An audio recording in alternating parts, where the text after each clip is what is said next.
مخه د ثوابۍ سیمې یوه پخوانۍ لوبه ده چې د بونیر او مردان په ځینو علاقو کې هم ویشتل کیږي. هر څوک تاریخ پوهان په واضحه توګه نشي ویلی چې دا لوبه به څومره زړه وي، خو د دغې لوبې یو ویشتونکی او شوقین د ثوابۍ د بوکو کلي اوسیدونکی محمد رفیق خان ډیوه راډیو ته د دې تاریخ په اړه څه داسې وایي.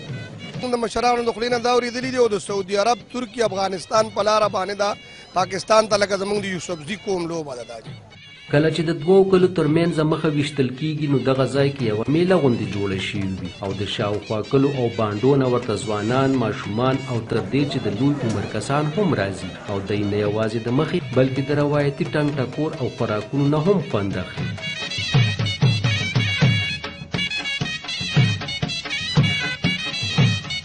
مخه که هر څومره لرې کلي کې ولې نه وي، خو شوقیان ورته هرومرو ځان رسوي او د مخې تر اخري ګزاره پورې د شپې ناوخته دغه ځای کې موجود وي. لکه د مرغوز کلي نه بوکو ته راغلی امیر سلطان د هر کلي د مخې مقابلو ته ځان رسوي او ورته معلومه ده چې کومو کلو کې دغه لوبه کیږي.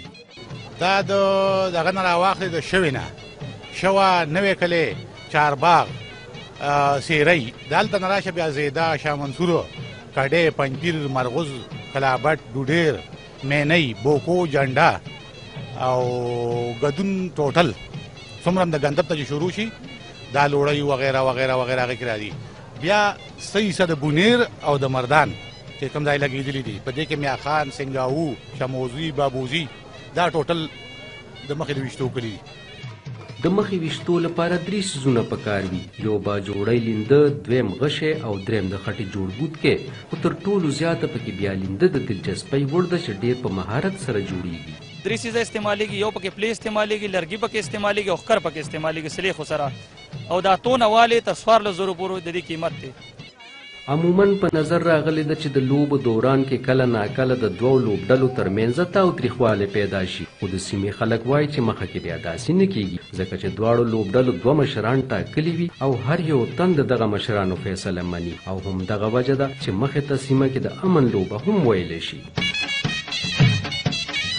د داسې قسمه لوبو په ذریعه که یو خوا ځوانان ته د تفریح او یو ځای د ناستې موقع په لاس ورشي، نو بل خوا د دې په ذریعه د ټولنې د منفي فعالیتونو مخه هم نیول کیدی شي، او حکومت که دې لړ کې مرسته ملګرتیا وکړه نو دا به د سیمې ځوانانو سره لویه ښېګړه وي. مدثر شاه، وایس اف امریکا، ډیوه راډیو، بوکو، ثوابۍ.